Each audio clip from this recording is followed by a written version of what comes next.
Okay, here we go.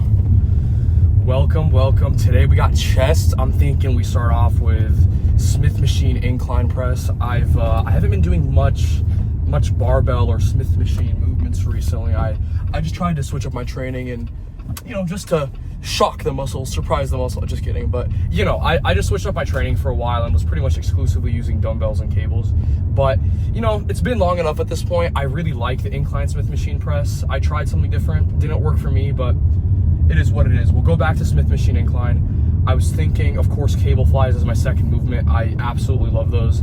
Might try a different variation today. Might go a little bit lower just to maybe focus more on that upper chest, or maybe we'll try a high variation. I'm not too sure. We'll see what we're feeling. Finish off with either machine incline press or dumbbell press. We'll see what we should do for that. But we'll head off right into shoulders after that. We'll go heavy. I'll do my shoulder superset, about 8 reps of a heavy shoulder press into lateral raises with a moderate weight. Make sure we get those slow and controlled reps, and then I think I'll finish off with we'll do some rope extensions for triceps and finish off with tricep pushdowns as opposed to the single arms we did last time. So we'll incorporate those two movements. But yeah, for cardio today, might not do treadmill. I think I'm going to be playing some pickup basketball later in the evening. And although I don't usually recommend doing high impact forms of cardio as your recommended form of cardio, every once in a while it's okay. And I did just do legs yesterday, so it's not like we have another leg day coming up in the foreseeable future at this point in the next couple of days. So rest day tomorrow as well. Give some time for the legs to recover. But yeah, plan for today, get in there. Again, just go hard. We'll go nasty. I think I really want to try to focus on getting that deep stretch on the Smith machine incline press. I feel like that's the biggest strength on that machine. I mean, the extra control you get from not having to worry about the stabilization because it's locked onto the Smith machine, I think is a pretty big added benefit to working with Smith machines in a lot of movements, whether it comes with things like bent over rows on a Smith machine as opposed to barbell rows and whatnot. And same goes for the chest, of course. I was watching some of Chris Bumstead's videos yesterday, and I came across a quote I really liked, and I thought it was pretty applicable to both the gym and really any aspect of life where you or if you're trying to make growth or a change. And I've been noticing this as a common theme recently as I've been looking into a lot of high profile people. He said he was watching a podcast or reading a book, and he said that there was a quote in there that he really liked, and he made it his weekly theme of the gym. And Seabohm wrote on this whiteboard, and he said, consistent discomfort equals consistent growth. And that really resonated with me, and I thought it really made a lot of sense, especially coming with the gym aspect of it. And this connects with other things as well, but this especially makes sense with the gym. I mean, consistent discomfort, that makes sense. I mean, building muscle or losing weight shouldn't feel easy. It shouldn't feel like a breeze or a walk in the park. I mean, the reason, if it was easy, every person that felt like they wanted it would have it. I mean, every person walking around, I want to be shredded. They would all have six packs and crazy striations and muscles and everything, but you don't see that, do you? And there's definitely a reason for that. Consistent discomfort equals consistent growth. And while it's simple, again, it is a beautiful saying, and it's more profound than it sounds. There's another quote that I really like that I think relates to this well. It's something that I used as my theme for my last year of lifting in college. It was, I don't remember who said it. I think it was Chris Williamson on his podcast. He was saying this quote to a guest, and it really stuck with me. I saw it in a clip, and I ended up going and watching that portion of the podcast, and I really liked it. He said, "You should open the door to discomfort as if you were welcoming in a good friend." And I also thought that was very profound, and I think this connects perfectly with consistent discomfort equals consistent growth. If you can get used to being in a state of discomfort and doing things that you don't like, you can give yourself that pressure to change. And I don't mean like, you know, mentally, like stressing yourself out and things of like that type of negative nature. But I mean like a healthy pressure or a healthy stress that is like forcing you to change. Without a reason to change, you're not going to find any change, whether that's with muscle building or with any other aspect of your life, like your relationships, for example. I mean, if you're not doing things out of the normal, nothing is going to change. And things out of the normal, out of the comfort zone, are going to cause discomfort. But without that discomfort, you can't find that reason to grow. Your body has no reason to change if you're not giving it a new stimulus in the gym, for example. If you're doing the same movement constantly and you're not moving up in weight, let's just say you're always doing 50 pounds on your incline dumbbell press, eventually you're gonna reach a point where the growth teeters off because you're still using the same weight. Let's say you're doing the same amount of reps. You're not adding any additional discomfort. I mean, the idea of progressive overload is consistent discomfort equals consistent growth. You can never beat the gym. And that makes sense. I mean, there's always heavier weights. There's always higher reps. There's always ways to make the workouts harder. Same thing goes for runners. I mean, you never beat running. You can never beat running. You can never perfect running. I mean, you can get damn close. I mean, like, look at Usain Bolt, for example, or the top level cross-country runners in the world, the long-distance ultra-marathon runners. But even then, there's still more you can do. You add the intensity, you add the discomfort, and then you can continue changing and growing and making progress. And welcoming in discomfort to your house as if you were welcoming in a good friend, if you can become comfortable with discomfort, I mean, it's never totally comfortable, but if you can become used to letting that discomfort in, it can bring you a lot of positive change. To give you an example outside of the gym, this year I kind of made it my mission to not sit in my room all day at university. I had a rough first year, in all honesty, and it was because I felt like I was kind of just thrown to the wolves, to the sharks, into the lion's den, just out of nowhere going to university. I mean, it was totally out of my comfort zone, and I didn't know what to do my first year. And I ended up just staying in my room, playing PlayStation with my friends all day. I mean, that was fun. We played a lot of Rainbow Six Siege, got pretty good at it, but it wasn't a happy year by any means. I mean, I made some gains in the gym, but it was pretty isolating. And I realized over the summer before the next year started that the only way for that not to happen again was to do things that I wasn't comfortable with. For example, going to clubs and forcing myself to go to social events that for me weren't quite comfortable. But by forcing myself to do things that were very uncomfortable, by forcing myself to go talk to people that I wasn't used to talking to, I was able to not get used to it, but I fought through it, and I got better and better at the things I wasn't good at because I suddenly had that pressure, that discomfort that was forcing me to overcome something that was troubling me in my life. C-Bum said that he had a fear of public speaking that he's been very outspoken about. And he said that the way he overcame it was by doing those things that were uncomfortable to him, such as public Q&As or doing those panels where like all the random fans could come up and ask him questions and giving speeches at events and stuff like that. Because those events were so uncomfortable for him, it was able to become a driver for growth mentally. So this not only applies in like a physical sense at the gym, it really does apply as like a philosophy in general for life. Whether you take it very literally, as in physical discomfort, or mentally for mental discomfort. At the end of the day, I think it's a very similar thing. And it's a good framework to build. It's a good framework, and it's not the only framework, but it is a solid framework to build your life around.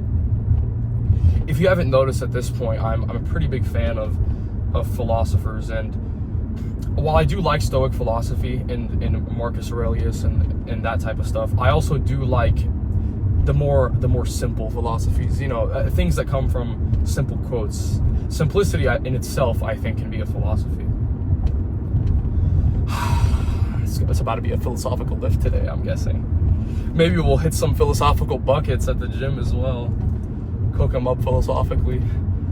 Left, right, good night, in a philosophical manner. Anyways, today's lift is going to be solid. We'll take that idea of discomfort and apply it to the intensity that we're going to hit the lift at. We need to make sure we're keeping it at a very, very tough, very intense pace. And of course, that'll drive some solid growth. Same thing with the diet. I mean, once this bulk starts, it shouldn't feel easy. I mean, pushing in extra calories or taking away extra calories on a cut shouldn't feel easy, because if it was easy, it likely means nothing is changing. One last thing before we start off this lift, I did get a very good question that I would like to address in its own separate video. It was under my dieting tips video where I discussed, you know, foods for each like major macronutrient category. And the question was, if I remember correctly, what are the foods that you can eat to put on muscle and not gain fat? And I think I would like to address that in its own separate video, because it was a very good topic and it does have quite a bit of nuance. I'll go back and read the question more specifically so I can give you a more accurate response, but we'll be addressing that soon and I'll give it some thought. But anyways, let's just get in there and have a good workout. Thanks. We'll actually start off with dumbbells. The Smith machine was taken, so it's okay. We'll change it up a little bit. Idea here, I'm gonna try a more neutral grip today instead of a wide, and I'm dropping the weight a bit so I can focus more on that stretch. Try to go for 8 to 10 reps. Let's just get right into the first set. Come on. Big time. Come on, man. Put it on weekend, huh? Yeah.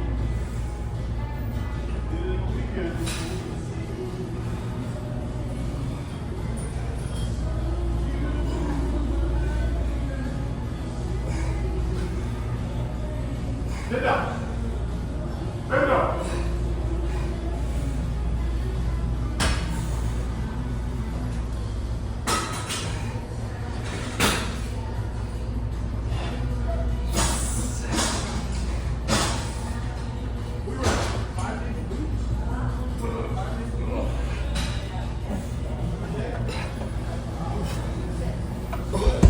That was a good one.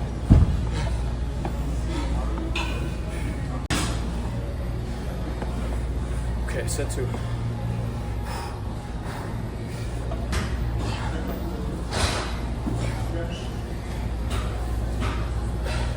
Really try to keep those shoulders retracted so they don't roll forward on the reps.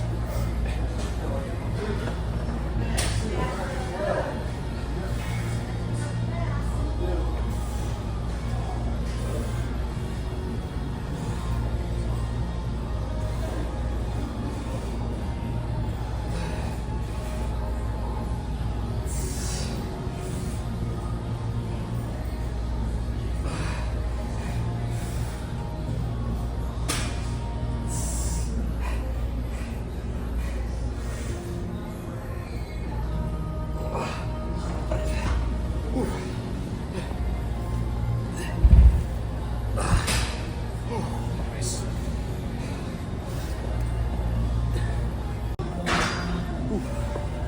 Man, one of my weaknesses for the longest time was that upper chest, so I always really like to focus on incline movements to try to work on that upper part of the chest.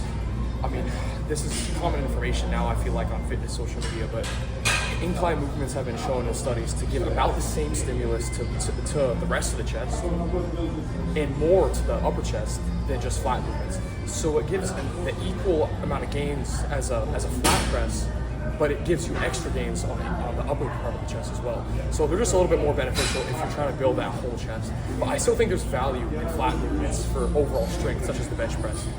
Anyways, let's move on to this last set. Get some flies in.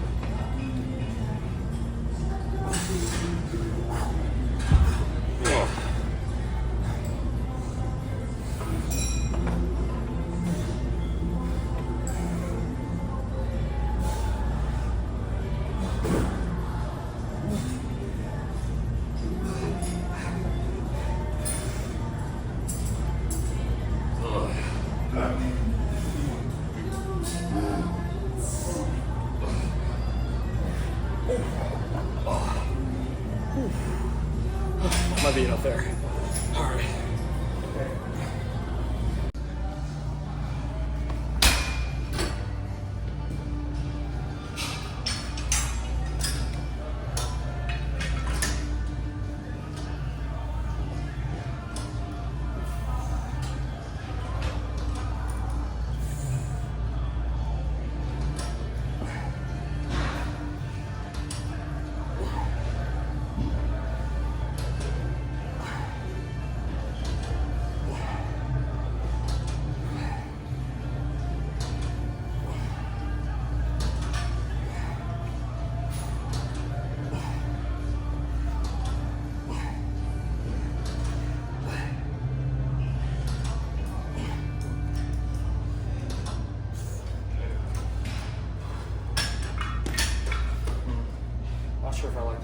Might move up.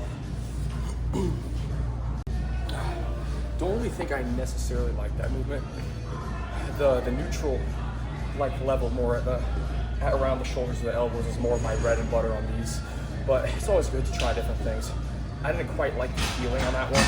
It's not that it was like hard, but it just didn't feel very good. So we'll go back up here, push the weight, and then really focus on that deep stretch on this one and pumping out reps with control. Let's go.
A good trick on these is to, on the way forward, to try to kind of straighten your arms as much as you can.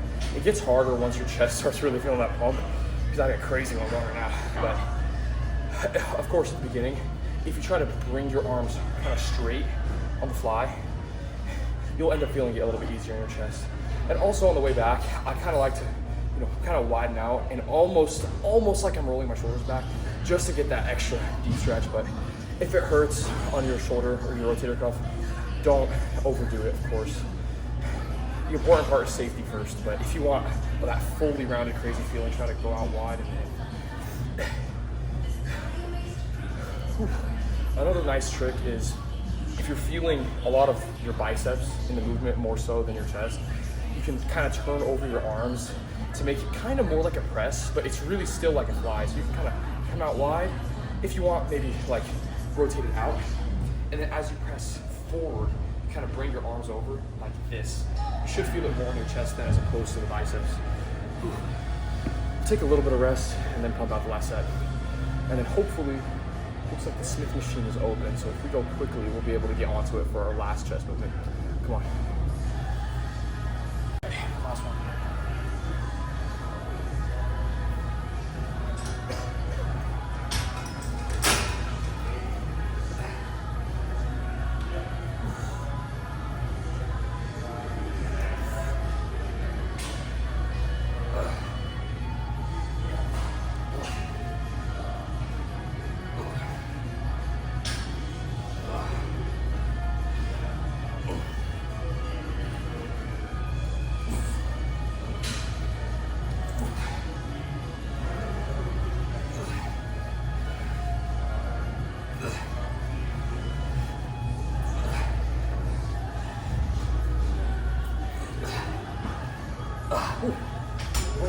Yeah. It's getting crazy. On the incline. Let's go.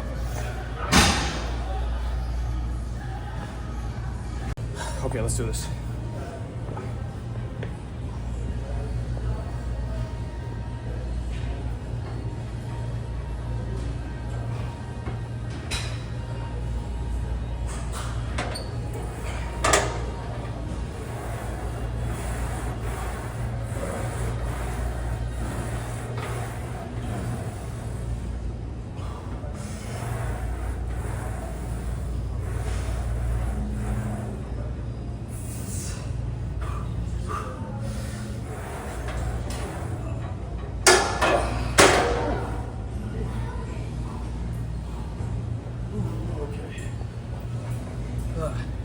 That might have been a little too much weight. We'll drop out of it.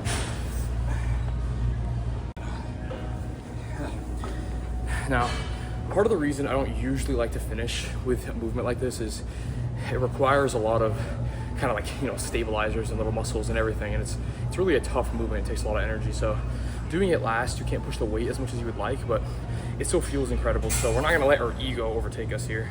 Drop down the weight of it, and we can still get a good pump even with this tiny weight. I mean, we already got a crazy one going, but anyways, better to drop the weight than get hurt. We'll do 1 or 2 more here, depending on how this next one feels, and then on to shoulders.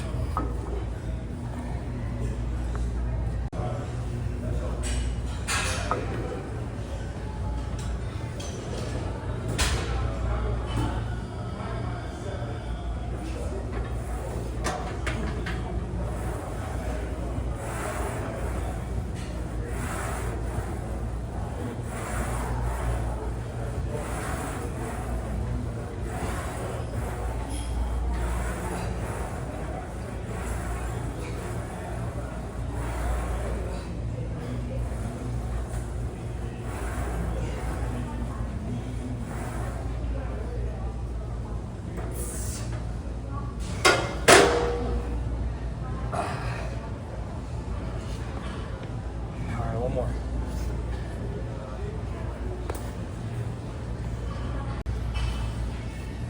Okay, let's finish stronger.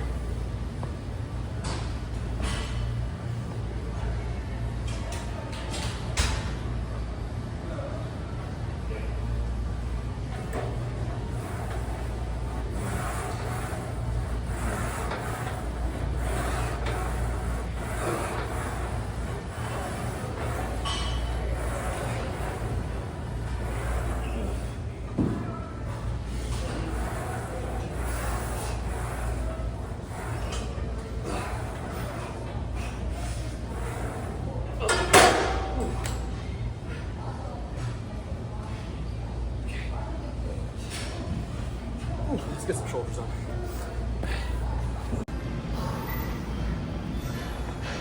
Whew, okay. Try the 70s again today. If it doesn't pan out, let's drop back down a few pounds, but let's just get going. Make sure to keep the intensity.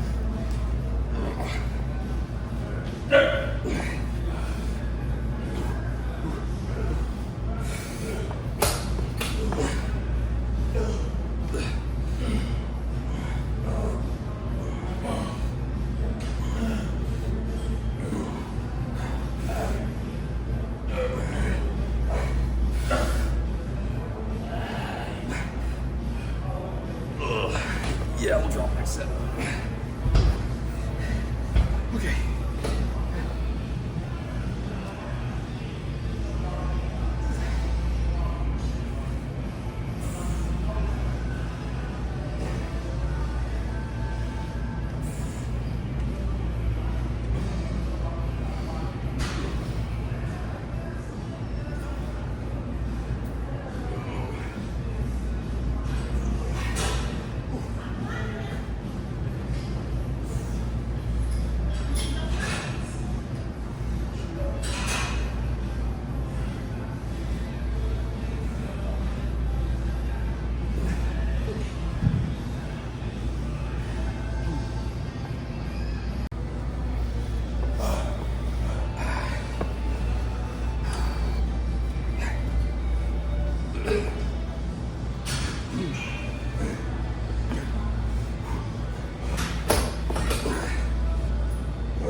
Get one more nice one in here.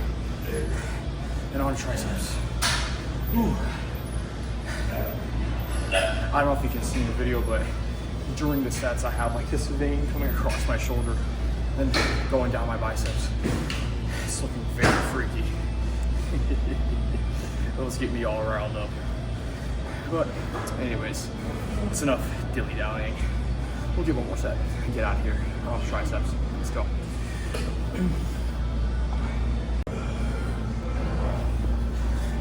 Okay, let's do this. Come on.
Okay, hear me out.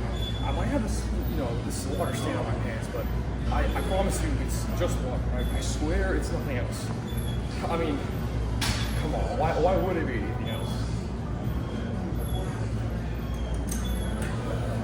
Anyways, let's just forget that happened. Maybe I should just cut that out. I'm not cutting that shit. But on a more serious note, I like to pick these more like ratty, like chewed up ropes. I mean, I don't know who's chewing them up. I don't know who would do that either. But anyways, I feel like the grip is a little better on these for overhead tricep extension. I can't quite do the skull crusher because it hurts my elbow quite a bit, so I just do the leaning forward one. Just get right into the first set here.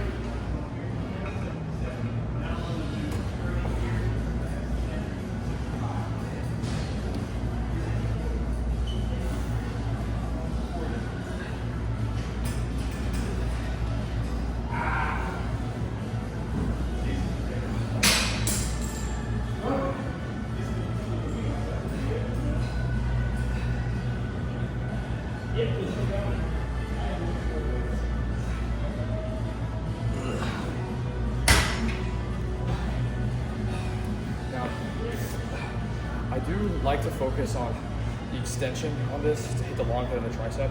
That's the biggest part of the tricep, and a lot of people don't emphasize hitting it, but I like to do this first with a slightly lower weight and controlled reps, just to make sure I do get some good work on that before moving on to my more like pump out movements for triceps. We'll do 2 more here, and then we'll just move on to some push downs and finish out. Here we go.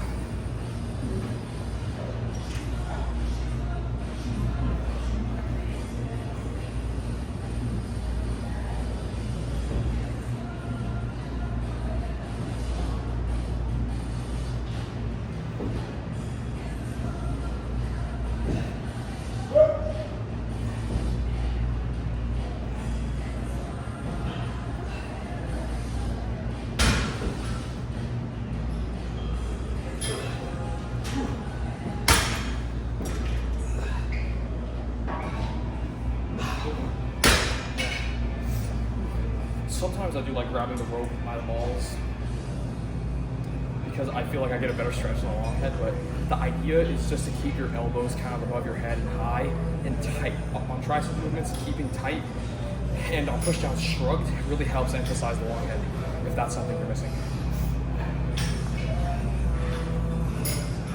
Okay, let's finish up.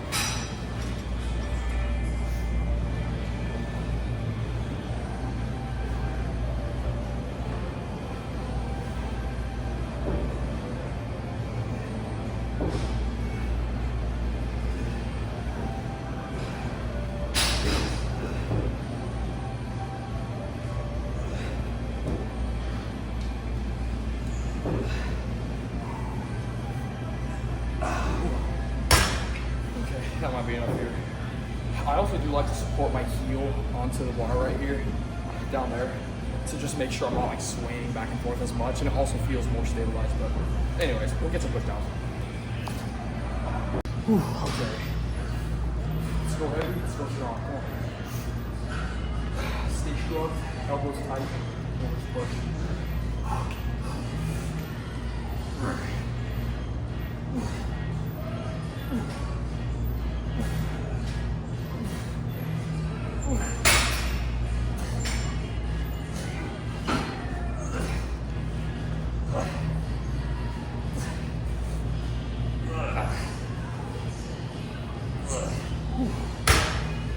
Why did it go up there? Dang.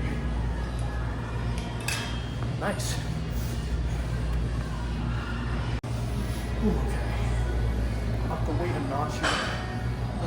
2 more. Should be good.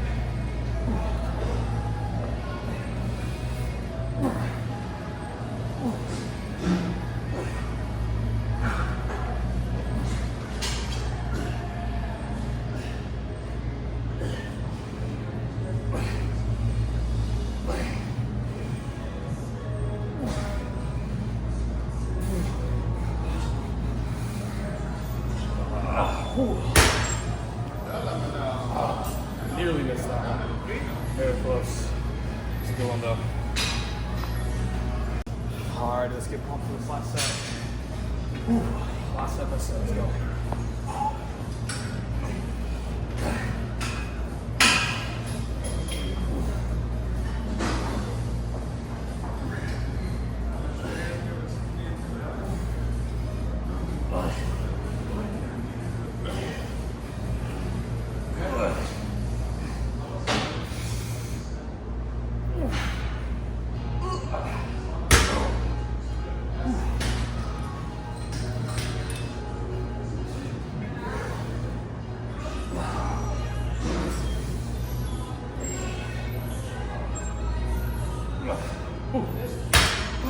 Man, wonderful freaking workout.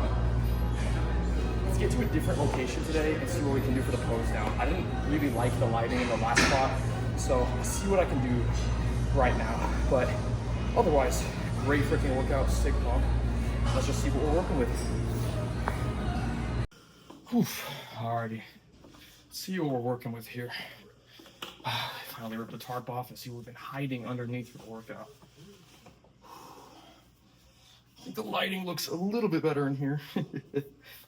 I need to size up on these beaters, but alrighty. Let's see what we're working with.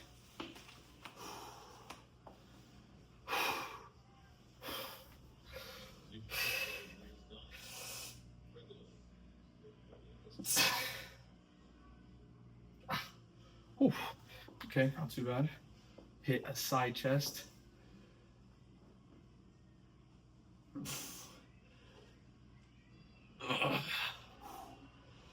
Okay, now for my favorite pose. Do a side tricep.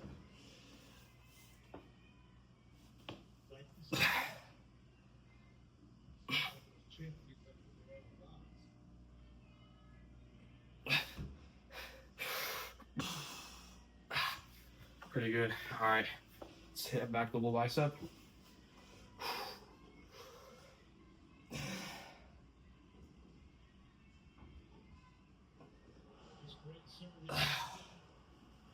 Do a back flat spread.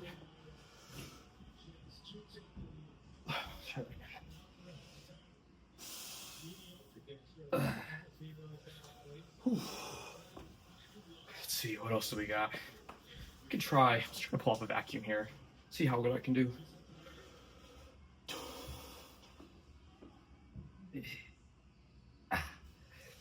That's all right.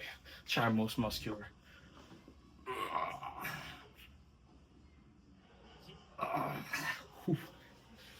You know, I really like that side chest. Let's try one more side chest. I absolutely love this pose. It looks pretty freaking freaky.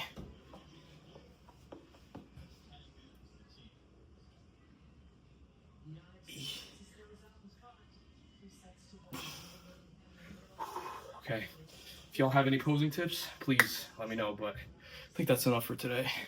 Let's head to the car.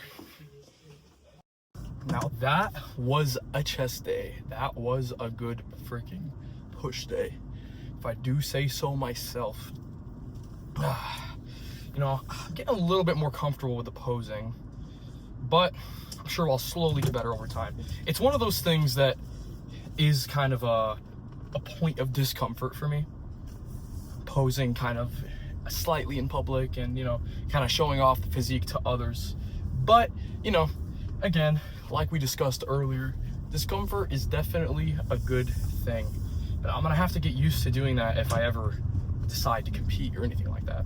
But anyways, all that talk of discomfort kind of got me thinking during my sets and went down a little bit of a mental rabbit hole. It's kind of reminding me of something else that I thought was pretty important. And I don't know, I thought of the idea of taking responsibility. It's a concept pretty in line with Stoic philosophy that I was discussing earlier, especially when it pertains to philosophers like Marcus Aurelius. But taking responsibility and accountability, but mainly responsibility for the things that happen to you and the things that you do, I think is another key point of being a good lifter and improving yourself overall. And I think it really makes a lot of sense, especially when it comes to gains. And let me give you an example here. A lot of the times lifters, and I see this all the time though, I'll get people saying, Nassim, I'm doing all this and that, and I'm eating so much, dude, that I can't put on any muscle. I must just have bad genetics. Are you kidding me, dude? We're gonna blame the muscle growth on the bad genetics, or the lack of muscle growth, so to say. Now, while genetics do play a part in bodybuilding, we're talking about the top level of bodybuilding. This is for our IFBB pros. This is where genetics really come in and start making that like 1% of a difference. This is what I was talking about in the previous video, where you got all these dudes like asking about supplement this and supplement that, when really that it just makes a marginal difference. Now, genetics can make some people more susceptible to gains like faster, of course, and maybe their insertions are a little bit better, but that doesn't mean that you still can't make progress. And a lot of people like to chalk it up to genetics or external factors pushing the responsibility off of themselves, instead of taking accountability for their own actions, taking responsibility that it was their own fault that they didn't make these gains. And while it might sound harsh, I think that when you finally take responsibility and accountability, you can really take control of the situation. The guy that blames external factors isn't going to be able to make the change compared to the guy that knows that he's in control of the situation and knows that he has to change something. He has to do something uncomfortable to make his goals happen. And I think that that's a very good idea to kind of put in your head. When it comes to anything, whether you're playing on a basketball team or you're trying to become a doctor or anything like that, blaming a shortcoming on something outside of yourself is only going to cause undue stress. It's much easier and it feels much better when you know you did everything you could because you took responsibility for everything you did. But I don't know, you do see this a lot in lifting. I mean, especially when it comes to things like, I ate so much. The reality usually is that you didn't eat enough or something like that. I mean, placing the blame on an external factor is usually just dodging the real issue at hand, which is not counting your macros or just some other fundamental mistake, such as simply not eating enough.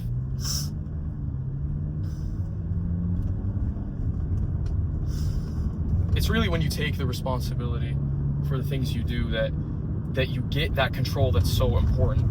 I took a class this year called Psychological Disorders, and one of the main common themes I saw between a lot of the major diseases of the mind, such as anxiety and depression, might be one or the other or maybe both, but a hallmark of one of them, I believe, was a feeling of a lack of control. And lack of control can spiral off into things like hopelessness and aimlessness and not knowing what to do. And it can be a key symptom of anxiety and depression, I'm pretty sure. I think so on anxiety, I'm not too sure on depression. But taking responsibility and accountability will give you that sense of control and really help you take control of your life. And I think that does good things in the long run for building confidence, knowing that when you did something, even if it succeeded or if it failed, you know you did your best. And you know that it was all you, and nothing else came in from the outside to affect that. That was in your control. You did everything you could. I find that you can become very spiteful of the outside world if you blame things on everyone else. I mean, there's no reason to worry about things that you can't control. I mean, you just become nihilistic. I mean, like, say you're like, oh, we're all gonna die one day. Well, yes, but you can't control that. What you can't control is what you do with the time you have here. And it's the same with the gym. You can't control the hand you were dealt, but you can still make the best move that you have based on what you were given. And a lot of guys don't like to do that. I mean, sometimes it is hard to accept that you've been dealt a bad hand. But getting dealt a bad hand doesn't mean you can't make a good move. There was a good book I read in high school in my senior year in a philosophy class called The Consolation of Philosophy. Now, it was a little bit of a tough read, I can't lie, but the message itself I thought was valuable. One of the points that the book made, the main character was Boethius, and long story short, just to give you context, he was, I believe, a Greek or a Roman government official. He was like an advisor to maybe the emperor or something like that. And he was a rich man, very blessed. He had a beautiful wife, good children. He was rich, he had money, and he had lived a very good life up until the point of the novel, which the setting was he was thrown into jail unjustly and he was about to be executed. Now, while that situation was horrible, he didn't deserve it. Boethius had fallen into kind of a depression, and he was having an argument with himself, but his self kind of manifested into Lady Fortune. He was having a written argument with himself. He wrote a book while he was jailed, and it was a discourse between himself and Lady Fortune, with one side of himself being like, oh man, I'm so unlucky, I'm sad, I'm depressed, I mean, how could this happen to me, this isn't fair. And while Lady Fortune was arguing to him that he really was lucky and he was blessed. Anyways, long story short, the idea was, even though Boethius got thrown into jail unjustly and he was going to be executed, it didn't mean that he hadn't been blessed to his life up to that point. It didn't mean that he hadn't been dealt a good hand. It didn't mean that he still wasn't blessed. His family still got to live well. His wife still got to do good. His children were all successful. They still had money. He still made an impact on his community. So really, did fortune forsake Boethius? The answer is no. Because Boethius did everything that he could that was in his control. And that's really all you can do at the end of the day. So while the execution wasn't fair, and it is a bit of an extreme example, it doesn't mean that he wasn't lucky. And a lot of the time, my point is, it can be easy to focus on the bad things that have happened to you, such as, oh, I have trashy genetics, I can't put on the muscle, I don't have an appetite, I can't eat, or oh man, I can't cut out the food. Instead of focusing on the negative and all the wrong things, that becomes very easy to look at, especially when comparing yourself to others. A lot of the time, you're overlooking a lot of the good things that have happened to you and a lot of the blessings that have been put into your life that you just take for granted, that I can take for granted a lot of the time too. I mean, I'm not exempt from this. It's taken me a while. It's something that I'm still working on now. But anyways, to end the video off, look at the blessings in your life, look around you, know that even if you're dealing with hard things, you are still blessed. There are still many good things around you, and there's still a lot of good things you can do. And especially with the gym, even if you don't think you have the greatest genetics, and even if you don't think you were dealt the greatest hand, you can still make a huge difference if you take accountability, responsibility, and really try to take control of the discomfort, especially when it comes to workouts in your diet. But anyways, today's video was a little bit more serious. We'll go more lighthearted tomorrow. I'll address the question I got. I did look at it while I was working out. It was about counting calories, macros, exactly a type of diet where you don't want to put on fat and still put on muscle. And we'll address those questions in a more lighthearted fashion. Of course, it'll be serious, but today's was definitely more locked in. But I thought it was an important thing to say. I don't know if I made sense or if I ranted too much, but it really is important to me. So I hope you guys do enjoy that. But anyways, that's enough for today. Freaky pump, freaky philosophy, and let's go put my sweaty body on some other men in this basketball session today. Anyways, thank you so much for watching. If you enjoyed the video, please leave a like, comment, subscribe, and all that. Go follow the Instagram. Why not? Thank you so much. Stay blessed. Have a good day. Peace.